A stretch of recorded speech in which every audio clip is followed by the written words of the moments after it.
ನಮಸ್ಕಾರ, ನೀವು ನೋಡ್ತಾ ಇದ್ದೀರಾ ಉತ್ತರ ಕರ್ನಾಟಕ ಸುದ್ದಿವಾಹಿನಿ. ನಾನು ಪ್ರಿಯಾಂಕಾ ಶ್ರೀಗುರು. ದ್ವಿಚಕ್ರ ವಾಹನ ಸವಾರರಿಗೆ ಹೆಲ್ಮೆಟ್ ಕುರಿತು ಬೀದರ್ ಜಿಲ್ಲಾ ಪೊಲೀಸರು ಜಾಗೃತಿ ಅಭಿಯಾನದ ಮೂಲಕ ಹೆಲ್ಮೆಟ್ ಧರಿಸುವಂತೆ ಖಡಕ್ ಸೂಚನೆ ನೀಡಿದ್ದಾರೆ. ಇದೇ ವೇಳೆ ಹೆಲ್ಮೆಟ್ ಧರಿಸಿದ ಸವಾರರಿಗೆ ಗುಲಾಬಿ ಹೂ ನೀಡಿ ಅಭಿನಂದಿಸಿದ್ದಾರೆ. ನಗರದ ಅಂಬೇಡ್ಕರ್ ವೃತ್ತದಲ್ಲಿ ಖುದ್ದು ಎಸ್ಪಿ ಪ್ರದೀಪ್ ಗುಂಟೆ ವಾಹನ ಸವಾರರನ್ನು ತಡೆದು ಹೆಲ್ಮೆಟ್ ಹಾಕದವರಿಗೆ ಹೆಲ್ಮೆಟ್ ಧರಿಸುವಂತೆ ಸೂಚನೆ ನೀಡಿದ್ದಾರೆ.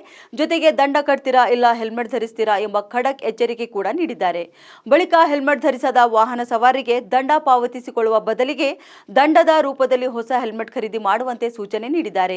ಇನ್ನು ಇದೇ ವೇಳೆ ಮಾಧ್ಯಮದವರ ಜೊತೆ ಮಾತನಾಡಿದ ಎಸ್ಪಿ ಪ್ರದೀಪ್ ಗುಂಟೆ ಅವರು, ನಗರದಲ್ಲಿ ಸಂಚಾರಿ ನಿಯಮ ಪಾಲಿಸುವಂತೆ ಅಭಿಯಾನ ಆರಂಭಿಸಿದ್ದೇವೆ. ನಗರದಲ್ಲಿ ಬೇಕಾಬಿಟ್ಟಿ ವಾಹನ ಚಲಾಯಿಸುವುದು, ಕರ್ಕಶ ಶಬ್ದವನ್ನುಂಟು ಮಾಡುವ ವಾಹನಗಳನ್ನು ಸೀಜ್ ಮಾಡಲಾಗುತ್ತಿದೆ. ಈಗಾಗಲೇ 80 ಸೈಲೆನ್ಸರ್ಗಳನ್ನು ಒಳಗೊಂಡ ಬುಲೆಟ್ಗಳನ್ನು ಸೀಜ್ ಮಾಡಿದ್ದು, ಮುಂದೆ ಯಾರಾದರೂ ಈ ರೀತಿ ಸಾರ್ವಜನಿಕರಿಗೆ ತೊಂದರೆ ಆಗುವ ರೀತಿಯಲ್ಲಿ ವಾಹನ ಚಾಲನೆ ಮಾಡಿದ್ರೆ ಕ್ರಮ ಕೈಗೊಳ್ಳಲಾಗುವುದು. ಹಾಗಾಗಿ ಎಲ್ಲರೂ ಕಡ್ಡಾಯವಾಗಿ ಸಂಚಾರಿ ನಿಯಮಗಳನ್ನು ಪಾಲಿಸುವಂತೆ ಖಡಕ್ ಸೂಚನೆ ನೀಡಿದ್ದಾರೆ.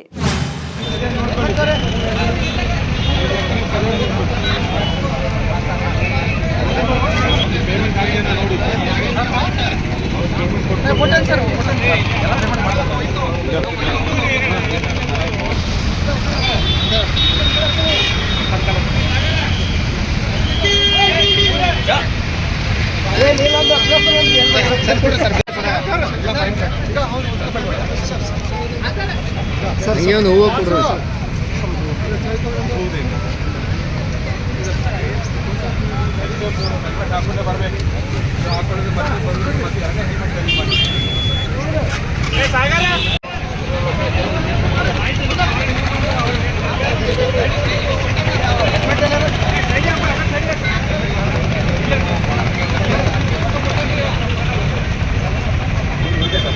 ಸಂಜೀವ್ ಸೈಡಿಗರ್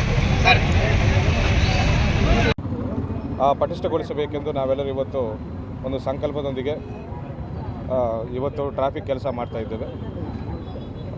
ಬೀದರ್ ಸಿಟಿ ಬೈಕ್ ಸವಾರರು ಕಡ್ಡಾಯವಾಗಿ ಹೆಲ್ಮೆಟ್ ಧರಿಸಲೇಬೇಕಂತ ಒಂದು 15 ದಿನ ಹಿಂದೆ ನಾವು ಆಲ್ರೆಡಿ ಮೀಡಿಯಾ ಮುಖಾಂತರ ನಾವು ವಿನಂತಿಸಿಕೊಂಡಿದ್ದೇವೆ.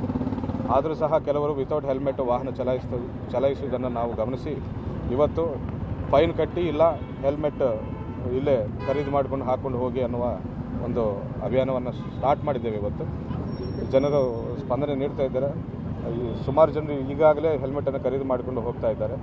ಸೊ ಹೆಲ್ಮೆಟ್ ನಿಮ್ಮ ಸುರಕ್ಷತೆಗಾಗಿ ಅಂತ ನಾವು ಮತ್ತೊಂದು ಸರಿ ವಿನಂತಿಸ್ಕೊಳ್ತಾ ಇದ್ದೇವೆ. ಅದಲ್ಲದೆ ಇಲ್ಲಿಗಲ್ ಪಾರ್ಕಿಂಗ್ ಅಂದರೆ ಆ ಲೈನ್ಸು ದಾಟಿ ರೋಡ್ ಮೇಲೇನೂ ನೇರವಾಗಿ ಪಾರ್ಕಿಂಗ್ ಮಾಡ್ತಿದ್ದಾರೆ ಎಷ್ಟೋ ಜನರು, 4 ವೀಲರ್ಸು ಆ್ಯಂಡ್ ತಳ್ಳುಗಾಡಿಗಳು. ಅವ್ರಿಗೆ ಕೂಡ ನಾವು ವಿನಂತಿಸ್ಕೊಳ್ತಾ ಇದ್ದೇವೆ. ಫೈನ್ ಕಟ್ಟಬೇಕಾಗ್ತದೆ. ಎಷ್ಟು ಸತಿ ಆದರೂ ಪರವಾಗಿಲ್ಲ, ಅಷ್ಟು ಸತಿ ನಾವು ಫೈನ್ ಹಾಕ್ತೇವೆ. ಒಂದು 2-3 ಸತಿ ನೋಡಿ ಅವರಿಗೆ ಲೈಸೆನ್ಸ್ ಕ್ಯಾನ್ಸಲೇಷನ್ ಕೂಡ ನಾವು ಬರೀತೇವೆ. ಸೊ ಇಲ್ಲಿಗಲ್ ಪಾರ್ಕಿಂಗು ಕೂಡ ದಯವಿಟ್ಟು ಗಮನದಲ್ಲಿಟ್ಟುಕೊಂಡು ಆ ರೀತಿ ಇಲ್ಲಿಗಲ್ ಪಾರ್ಕಿಂಗ್ ಮಾಡಬೇಡ ಅಂತ ನಾವು ಮತ್ತೊಂದು ಸಾರಿ ಬೀದರ್ ಪೊಲೀಸ್ ವತಿಯಿಂದ ನಾವು ಬೀದರ್ ನಗರ ವಾಸಿಗಳಿಗೆ ವಿನಂತಿಸ್ಕೊಳ್ತಾ ಇದ್ದೇವೆ. ಸರ್, ಈ ಬೈಕ್ ಈಗ ಬುಲೆಟು ಮೊನ್ನೆಯಿಂದ ಸರ್ ಬುಲೆಟ್ ಸೈಲೆನ್ಸರ್ ಕಿತ್ತಾಗ್ತದೆ, ಅಲ್ಲೊಂದು ಸ್ವಲ್ಪ ಕಡಿಮೆ ಆಗಿದೆ ಸರ್. ಹೌದು, ಎಷ್ಟು ಸೈಲೆನ್ಸರ್ ಕಿತ್ತು ಇನ್ನೂ ಈ ಕರ್ಕಶ ಸೌಂಡ್ ಹೊರಡಿಸುವ ಸುಮಾರು 80 ಬೈಕ್ಸನ್ನು ನಾವು ಸೀಸ್ ಮಾಡಿದ್ದೇವೆ. ಆ ಸೈಲೆನ್ಸರ್ಗಳನ್ನು ಕೂಡ ಕಿತ್ತಾಕಿದ್ದೇವೆ. ಅವರೆಲ್ಲರ ಮೇಲೂ ಫೈನ್ ಹಾಕಿದ್ದೇವೆ. ಒಂದು 2-3 ದಿನದಲ್ಲಿ ತಮ್ಮೆಲ್ಲರ ಮುಂದೆನೇ ನಾವು ಎಲ್ಲ ಸೈಲೆನ್ಸರ್ಗಳನ್ನು ನಾವು ಡಿಸ್ಟ್ರಾಯ್ ಮಾಡ್ತೇವೆ ಕೂಡ. ಇನ್ನು ಮುಂದೆ ಅಂಥ ಬೈಕ್ಗಳು ಅಂಥ ಸೈಲೆನ್ಸನ್ನು ಹಾಕ್ಕೊಂಡು ಓಡಾಡ್ತಿರೋ ಬೈಕ್ಗಳನ್ನು ನಾವು ಸೀಸ್ ಮಾಡ್ತೇವೆ. ಸರ್, ಗ್ಯಾರೇಜ್ಗಳಿಗೆ ಏನಾರ ಕಟ್ಟುನಿಟ್ಟಾಗಿ ಕ್ರಮ ವಹಿಸಿದೆ, ಯಾಕಂದರೆ ಪದೇ ಚೇಂಜ್ ಮಾಡ್ಕೊಂಡು ಗ್ಯಾರೇಜ್ ಚೇಂಜ್ ನಮ್ಮ ಬೀದರ್ ಸಿಟಿಯಲ್ಲಿ ಎಷ್ಟು ವರ್ಕ್ಶಾಪ್ಸ್ ಇವೇನೋ, ಎಷ್ಟು ಗ್ಯಾರೇಜಸ್ ಇವೇನೋ ಅಷ್ಟು ಜನರಿಗೆ ನಾವು ಸಂಪರ್ಕ ಮಾಡಿದ್ದೇವೆ. ಅಷ್ಟು ಜನರಿಗೆ ನಾವು ಸಂಪರ್ಕ ಮಾಡಿದ್ದೇವೆ. ಬಟ್ ನಮಗೆ ಗೊತ್ತಾಗಿದೆ ಏನಂದರೆ ಎಷ್ಟೋ ಜನರು ಹೊರಗಡೆ ಬೇರೆ ಬೇರೆ ಜಿಲ್ಲೆಗಳಿಂದ ಬೇರೆ ಬೇರೆ ರಾಜ್ಯಗಳಿಂದ ಈ ರೀತಿ ಸೈಲೆನ್ಸರ್ಗಳನ್ನು ಅಳವಡಿಸ್ಕೊಂಡು ಬರ್ತಾ ಇದ್ದಾರೆ ಅಂತ ಗೊತ್ತಾಗಿದೆ. ಅಷ್ಟು ಬೈಕ್ಗಳನ್ನು ನಾವು ಸೀಸ್ ಮಾಡ್ತೇವೆ. ಈಗಾಗಲೇ ಮಾಡಿದ್ದೇವೆ, ಅದನ್ನು ಕೂಡ ತೋರಿಸ್ತೀವಿ. ಡೈಲಿ ಎಷ್ಟು ಹೆಲ್ಮೆಟ್ ಕೊಡ್ತೀರಿ ಮತ್ತು ಎಷ್ಟು ದಿವಸವರೆಗೆ? ನಾವು ಇದನ್ನು ನಿಲ್ಲಿಸುವುದಿಲ್ಲ. ಈವ್ನಿಂಗ್ ತನಕ ಈ ಕೆಲಸ ಮಾಡ್ತಾ ಇರ್ತೇವೆ. ಇದೇ ರೀತಿ ಪ್ರತಿದಿನ ಮಾಡ್ತಾ ಇರ್ತೇವೆ. ಬೀದರಲ್ಲಿ ಸುಮಾರು ಜನರು ಅಂದರೆ ಇದ್ದ ಎಲ್ಲ ವಾಹನ ಚಾಲಕರು ಬೈಕ್ ಹೆಲ್ಮೆಟನ್ನು ಅಳವಡಿಸಿಕೊಳ್ಳೋ ತನಕ ನಾವು ಇದನ್ನು ಬಿಡೋದಿಲ್ಲ.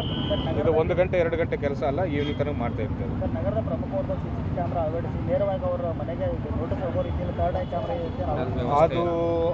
ಅದು ಆನ್ ಪ್ರಪೋಸಲ್ ಇದೆ. ಜಿಲ್ಲಾ ಉಸ್ತುವಾರಿ ಅವರು ಅದು ನಮಗೆ ಭರವಸೆ ನೀಡಿದ್ದಾರೆ. ಆ ಆರ್ಟಿಫಿಷಿಯಲ್ ಇಂಟೆಲಿಜೆನ್ಸ್ ಕ್ಯಾಮರಾಸ್ ಕೂಡ ಅಳವಡಿಸ್ಕೊಡ್ತಾರೆ ಅಂತ ಸಾಹೇಬರು ಹೇಳಿದ್ದಾರೆ. ಅದು ಕೂಡ ಶೀಘ್ರದಲ್ಲೇ ಆಗ್ತದೆ. ಸರ್, ರಾತ್ರಿ ಎಲ್ಲ ಇಡೀ ರಾತ್ರಿ 1 ಗಂಟೆ ತನಕ ಕೆಲವು ಹೋಟೆಲ್ಗಳು ಅವ್ರಿಗೆ ಇವತ್ತು ಮತ್ತೊಂದು ಸರಿ ನೋಟಿಸ್ ಕೊಡ್ತಾ ಇದ್ದೇವೆ. ಮ್ಯಾಕ್ಸಿಮಮ್ 10:30ಗೆ ಕ್ಲೋಸ್ ಮಾಡಬೇಕಂತ ಹೇಳಿದ್ದೇವೆ. ಇನ್ನೂ ಸ್ವಲ್ಪ ಏನಾದರೂ ಹೆಚ್ಚು ಕಮ್ಮಿ ಆಗಿ 10:30 ತನಕ ಆದರೂ ನಾವು ಬಿಡ್ತೇವೆ. ಬಟ್ 10:30 ಮೀರಿ ಒಂದು ಶಾಪ್ನು ಒಂದು ಹೋಟೆಲ್ನು ಓಪನ್ ಮಾಡೋಂಗಿಲ್ಲ ಅಂತ ಇವತ್ತು ನಾವು ಮತ್ತೊಂದು ಸರಿ ನೋಟಿಸ್